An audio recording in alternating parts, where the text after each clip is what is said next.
శ్రీమాత్రే నమః. ఇది కల్పాంతం నాటి కథ. ఈ విశ్వంలో శూన్యం తప్ప ఇంకేదీ కనిపించనప్పుడు, అంతులేని శూన్యంలో ఉన్నప్పుడు ఒక అద్భుతమైన కాంతి ఉద్భవించింది. క్రమంగా ఆ కాంతి ఒక అద్భుతమైన స్త్రీ రూపంలోకి వచ్చేశారు. ఆ అమ్మవారే కూష్మాండ దుర్గా. అమ్మవారి నవ్వుతో, అమ్మవారు నవ్వినప్పుడు, ఆ నవ్వినప్పుడు వచ్చిన కాంతి వల్ల మళ్ళీ జీవం పోసుకోవటం ప్రారంభించిందంటే అమ్మవారు సృష్టి చేశారన్నమాట. మొత్తం అన్ని ప్రాణం పోసుకోవటం ప్రారంభించే ఆదిపరాశక్తి అమ్మవారు. ఈ విశ్వంలో జీవాన్ని తిరిగి ప్రారంభించటానికి కూష్మాండ రూపాన్ని తీసుకున్నారు అమ్మవారు. ఈ విశ్వాన్నంతా సృష్టించి తన శక్తిని సూర్యమండలంలో స్థిరపరిచి ఈ విశ్వానికి కాంతిని, వెచ్చదనాన్ని అందించారు అమ్మవారు. సూర్యభగవానుడిని కూడా నిర్దేశిస్తారని చెప్తారు. ఈ సృష్టినే సృష్టించిన అమ్మవారు సూర్యభగవానుడిని నిర్దేశించారా చెప్పండి. సూర్యుని కేంద్రంలో నివసిస్తారు. అమ్మవారి ప్రకాశమే సూర్యుడిని ప్రకాశవంతం చేస్తుంది. ఆ కారణంగానే ఈ కూష్మాండ మాతకి సూర్యమండల అంతర్వర్ధిని అని పేరుందంటే సూర్యమండలంలో నివసించే అమ్మవారు అని. ఈ అమ్మవారి నుంచే మహాలక్ష్మి, మహాకాళి, మహాసరస్వతి కూడా ఉద్భవించారు అని చెప్తారు. ఎవరైతే ఈ 4వ రోజున అమ్మవారిని ఆరాధిస్తారో వాళ్ళకి ఎటువంటి ఫలితం ఉంటుందో తెలుసా? నవరాత్రి ఉత్సవాలలో 4వ రోజున కూష్మాండాదేవి స్వరూపాన్ని ఈ భక్తులు ఉపాసన చేస్తూ ఉంటారు. భక్తుడు మనస్సు అనాహత చక్రంలో స్థిరంగా ఉంటుందన్నమాట ఈ 4వ రోజు కూష్మాండ అమ్మవారిని పూజిస్తే. కాబట్టి ఆ రోజున ఉపాసన చేసేవాళ్ళు మిక్కిలి పవిత్రమైన నిశ్చలమైన మనస్సుతో కూష్మాండాదేవి స్వరూపాన్ని ధ్యానిస్తూ ఉంటే, ఉపాసన చేస్తూ ఉంటే అమ్మవారు సంతోషిస్తారు. అలా సంతోషించి ఎవరైతే తనని ఉపాసన చేశారో వాళ్ళకి రోగాలని, అలాగే శోకాలని రూపమాపేస్తారు. ఆయుర ఆరోగ్యాలు ఇస్తారు, ఐశ్వర్యాన్ని ఇస్తారు. చాలా కొద్ది సేవకే అమ్మవారు సంతోషిస్తారనమాట. ఆ సేవ కూడా మనం చేయలేమా చెప్పండి? నిర్మల హృదయంతో అమ్మవారి పాదాలు పట్టుకుంటే అతి సులభంగా పరమపదం ప్రాప్తిస్తుంది మనకి. అయితే అమ్మవారి ధ్యాన శ్లోకం ఏంటంటే, సురా సంపూర్ణ కలసం రుధిరాప్లుతమేవచ దధానా హస్తపద్మాభ్యాం కూష్మాండ శుభదాస్తుమే. అమ్మవారు అష్టభుజి. కమండలము, ధనస్సు, బాణము, కమలము, అమృత కలసము, చక్రము, గద, వీటితో పాటుగా 8వ చేతిలో ఏం పెట్టుకుంటారు తెలుసా? సర్వసిద్ధులను, నిధులను ప్రసాదించే జపమాల ఉంటుంది అమ్మవారి చేతిలో. అమ్మవారు సింహవాహిని. అమ్మవారి యొక్క మంత్రం శ్రీదేవి కూష్మాండాయై నమః. ఈ మంత్రాన్ని అలా జపిస్తూ ఉంటే అమ్మవారు అనుగ్రహిస్తారు. అమ్మవారిని ఆరాధించడం చాలా సులభం తెలుసా? చీకటి గదిలో దీపం వెలిగించాము అని అనుకోండి, కాంతి వ్యాపిస్తుంది కదా.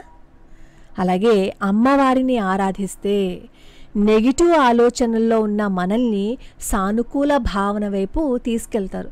అలా ఎప్పుడైతే పాజిటివ్ భావన వస్తుందో జీవితం అంతా ప్రకాశవంతం అయిపోతుంది. ఇదే కూష్మాండ తత్వం అంటే.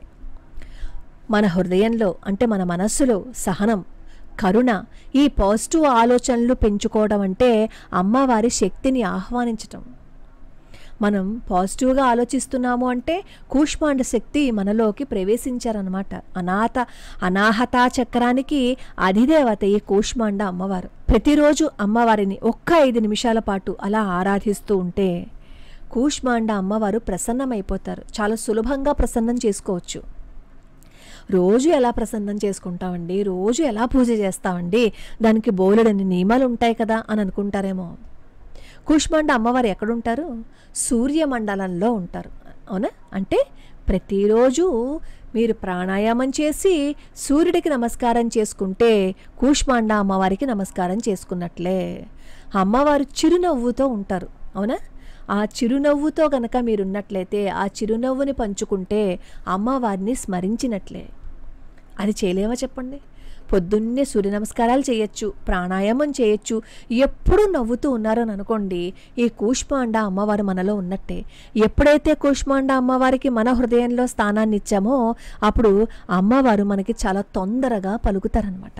మనలోని దౌర్బల్యం ఏదైతే ఉందో, దానిని ఈ నెగిటివ్ ఆలోచనల్ని పోగొడతారు అమ్మవారు. ఆత్మవిశ్వాసాన్ని పెంచుతారు, జ్ఞానాన్ని పెంచుతారు, అజ్ఞానాన్ని తొలగిస్తారనమాట.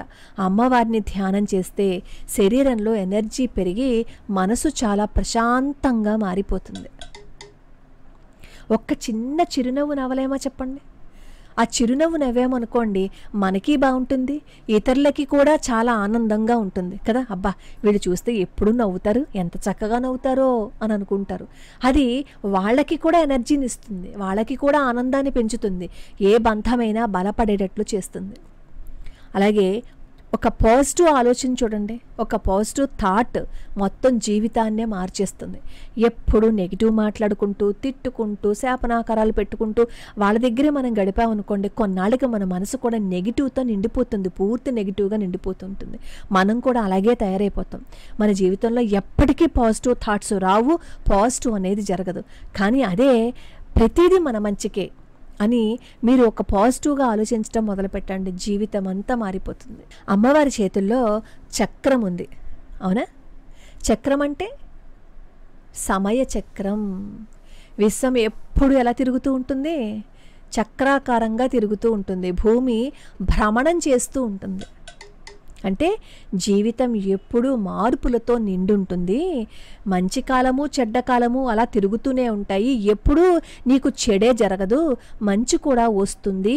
నువ్వు సహనంగా ఉండు, విజయాన్ని సాధిస్తావు అనేది మనకి అమ్మవారి చేతిలో ఉన్న చక్రం చూపిస్తుంది. నెక్స్ట్ ఖడ్గం.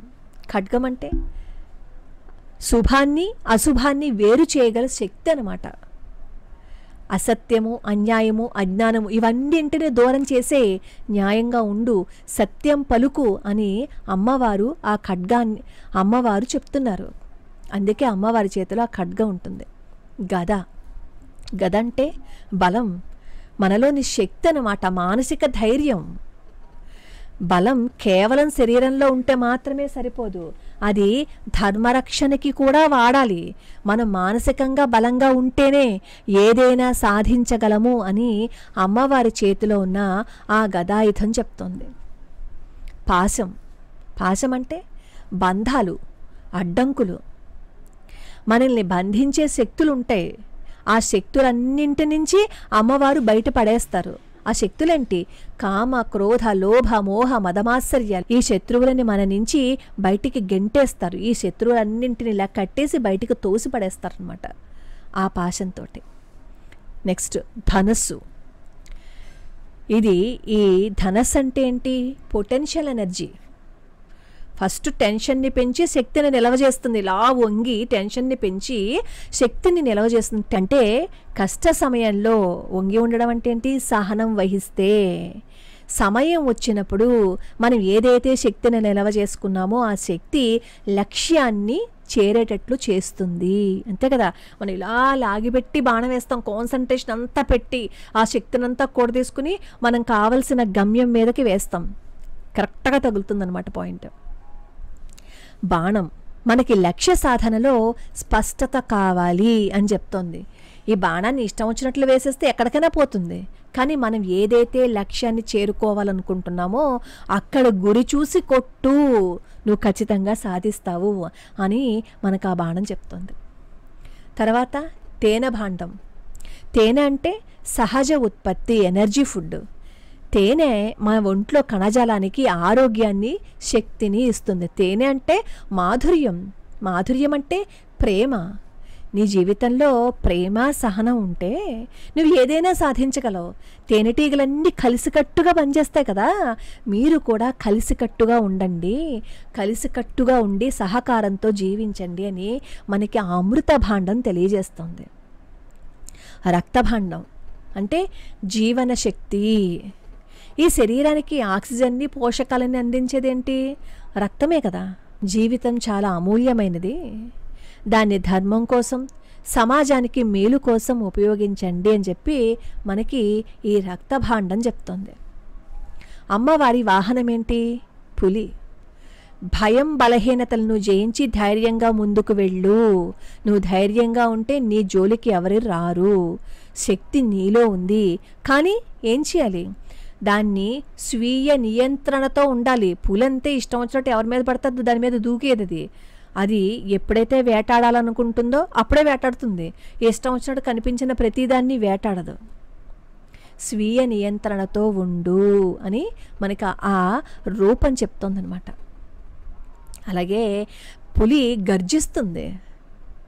ఆ గర్జించటం మీరు కూడా గర్జించండి. ఎందుకు? న్యాయం కోసం గర్జించండి. దానికి ఏం కావాలి? న్యాయం కోసం మనం గర్జించాలి అంటే ధైర్యం ఉండాలి అని మనకు ఆ సింహవాహనం చెప్తోందనమాట. ప్రతి దాంట్లోనూ ఎన్నో అద్భుతమైన విషయాలు ఉన్నాయి.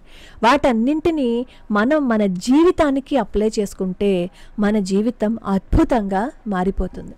ఈ కూష్మాండ అమ్మవారిని ప్రతినిత్యం స్మరించండి. ఇదేం పెద్ద కష్టం కాదు కదా. సూర్య నమస్కారం చేస్తూ ప్రాణాయామం చేస్తూ నవ్వుతూ ఉండడం పెద్ద కష్టమేం కాదు. అది చేస్తే మన హృదయంలోకి వచ్చి అమ్మవారు కూర్చుంటారు. అనాహత చక్రానికి అధిదేవత. అనాహత చక్రం ఎప్పుడైతే యాక్టివేట్ అవుతుందో ఆ మనిషిలో కోపం, ద్వేషం, అసూయ అనేవి ఉండవు. కోపంతో రగిలిపోతూ ఎప్పుడు ఇంకొకరిని శాపనాకారాలు పెడుతున్నారు అంటే వాళ్ళకి చక్రాల్లో ఎక్కడో బ్లాకేజ్ ఉందన్నమాట. ఆ బ్లాకేజ్ని క్లియర్ చేసుకోకపోతే అనేక రోగాలకి నిలయమైపోతుంది శరీరం. ఈ శ్లోకం కూడా నేను కింద డిస్క్రిప్షన్లో ఇస్తాను, ఒకసారి చూడండి.